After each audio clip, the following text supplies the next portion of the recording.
Hello and welcome. This is James Blanchard Cisneros at your service. Today I'll be reading the September 11th Daily Inspirational Message. It's a condensed version, 2 paragraphs long. Then I'll center myself, say a little prayer, and then make a couple comments on the message, and I trust it will assist both of us on our journeys. Okay, here we go. The title, You Are Not Alone. Paragraph 1. You may sometimes feel lonely, but you are never alone.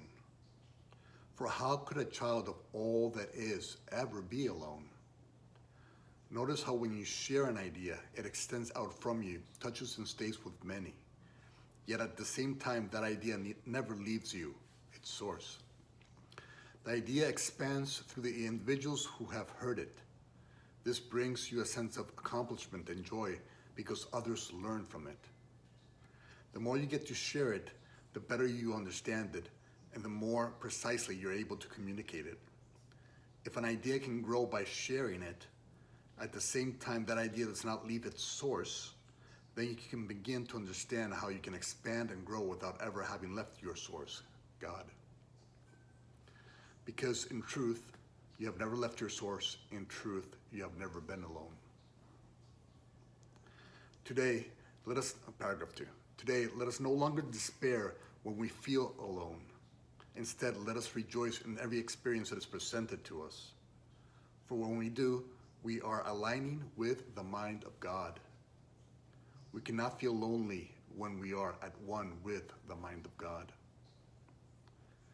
Joy, as one of love's expressions, unites us with God. Through joy, we allow the divine to flow through us, fill us, and overflow. Today, let us offer this overflowing sensation of joy and love to all those we think of and encounter.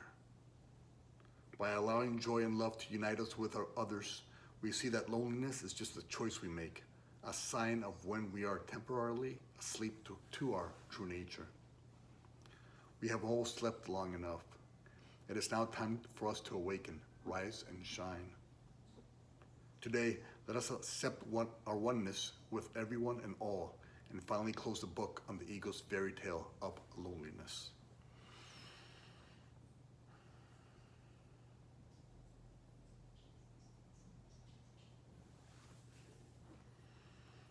Okay, you are not alone. I want to touch on 5 points that I hope will be useful to you and for myself. Okay, the first point is understanding our connection to source.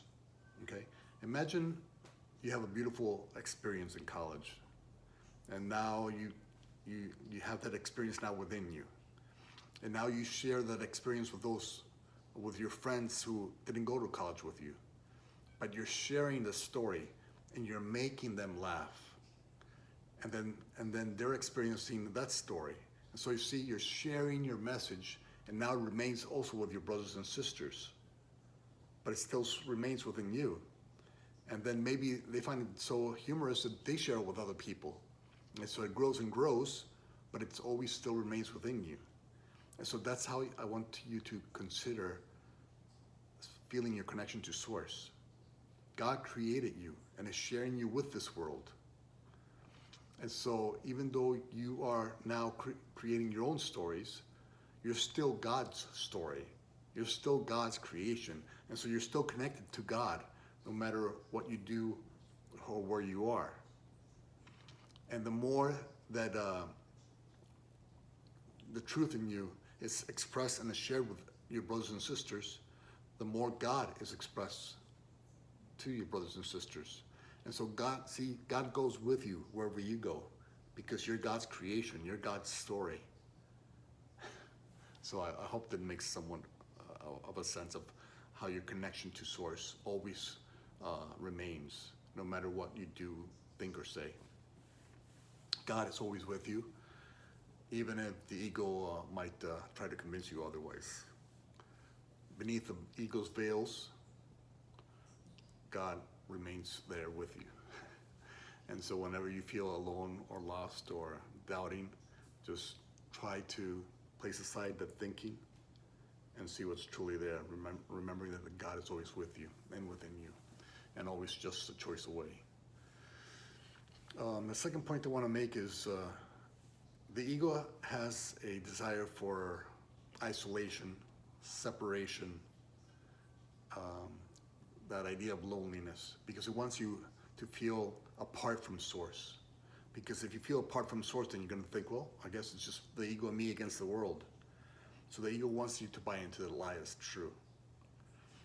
It doesn't want you to be in union, in connection with source. And so what you want to do is, okay, source created me in a certain, source created me out of love. And I'm here to express love in my own unique ways. So how do I do that? And the second point of how we do that is we find our people. Who is passionate about the same things we are? Who enjoys kind of like the same things we do? And so little by little, you start to commune with your people, with the people who kind of came to this world to do what you came here to do. And it could be anything. It could be anything from Bible study to a bowling group. They're all perfectly beautiful. And it's about connecting. It's about not feeling alone. It's about finding your people. And when you share with your people, even though we're all one, there's certain individuals who kind of like fit better with you. Because we kind of have the same purpose. When that happens, you feel a sense of union, a sense of oneness. And so that's point number 2. Let's practice finding our people. Whenever the ego starts telling us, that we're feeling alone, let's not dive into the loneliness, into the darkness. Because the more time, focus, and energy you put into a fairy tale, the more real that fairy tale seems to be. No, okay, I'm feeling alone. I'm feeling lonely. Okay, let me come back to center. Remember who I am, and let me find people who kind of offer what I offer to this world. Kind of enjoy what I enjoy. Kind of are passionate about what I'm passionate about, and in that way become one with them. And in that way, you see that I'm not alone. That's point number 2. Point number 3 is simply to be of service to others. God is love, right? And so the truth in you is love, and there's many expressions of love, such as hope, healing, kindness, compassion, forgiveness, joy. And so anytime you're sharing any of those expressions of love, of God, you're showing that you're one with your true nature, which with source. And so whenever you're expressing any of love's expressions, what are you doing? You're sharing God. You're showing people that sense of oneness. You're showing people that they too are worthy of experiencing those expressions of love. And so you unite with them through God's expression of love and all its unique aspects and reflections. So anytime you're sharing, you're being kind, you're being generous, you're being loving, you're being compassionate, you're being forgiving. Anytime you're doing that, you're sharing God. And by doing so, you're showing that you're one with God, that God is with you, that you're not alone. God is with you right now. That's how you're sharing God. Through the act of forgiveness, through the act of compassion. That's just sharing God. And so that sharing of God helps you see that, yes, I am one with Source. I'm not alone. I'm one with Source. And if I wasn't one with Source, I couldn't share that love's expressions. And so I'm not alone. Point number 4 is to be grateful for any time you meet somebody.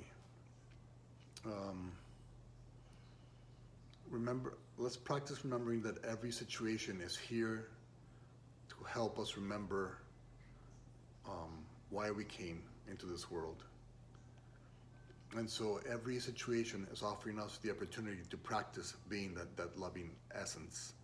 And so let's practice going into a situation, remembering, okay, I'm not here to be an expression of loneliness. I'm here to be an expression of my oneness with Source.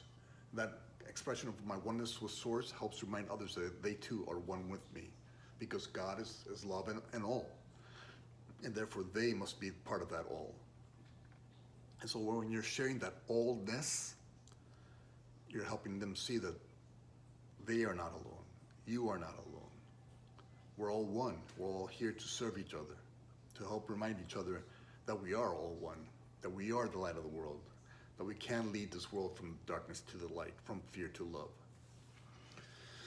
And so let us simply practice letting go of that aloneness by remembering that each moment is here for us, to help us practice expressing that oneness instead of that loneliness.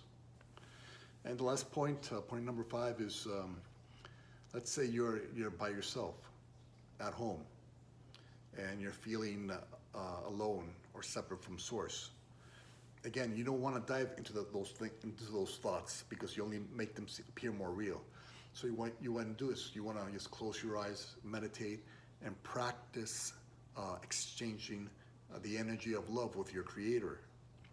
And the more you practice doing this, the more you practice doing this, the more you'll see that, yes, I'm actually connected to Source.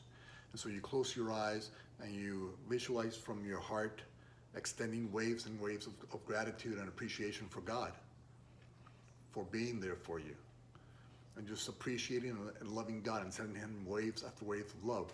And then stopping for a second, breathing, and then opening yourself up and starting to receive those waves and waves from God to you of appreciation for your work on this planet.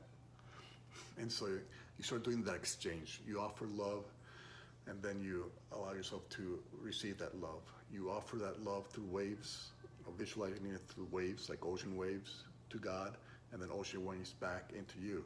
And so when you're alone in your home, when it seems like you're alone, just practice that exchange. And the more you practice that exchange, the easier that exchange will become, and the more you will actually feel that exchange. And then you'll go, oh, you know what? I think there's a connection here. And when I attune to that connection, I feel it. When I'm not attuned to that connection, when I'm attuned to those ideas of loneliness and separation and isolation, then obviously I'm not going to feel it, because I'm focused here on the story. Okay, let me not focus on the story. Let me use instead that sense of isolation, not to put myself down or isolate myself even more. Instead, let me use it to take a moment to breathe and connect with God. Breathe and connect with God. And the more you do this, the more you'll see, oh, wow, this is really possible. I really feel this connection. I'm starting to feel this connection. And when you do, you'll feel that you're more and more worthy of it. It will become easier and easier to do, to feel that connection with Source. And then offer this sense of joy and gratitude about that connection with your brothers and sisters, to help them remind them that there is another way. It doesn't have to be isolation. It doesn't have to be loneliness. They don't have to feel alone. They can remember through your expression of oneness that they too have that there is another way, that there is a way to remember our oneness. And so let's practice doing those 5 things, and I think it might help you shift from that idea of loneliness to the idea of oneness, the idea of separation to the idea of union with everything, everyone, and all. Okay, thank you very much for your time. I love you very much. If you can be so kind as to like, comment, or share this message, it would help with the listening process. And if you made it this far, I appreciate it. And God willing, we'll see each other tomorrow. Peace.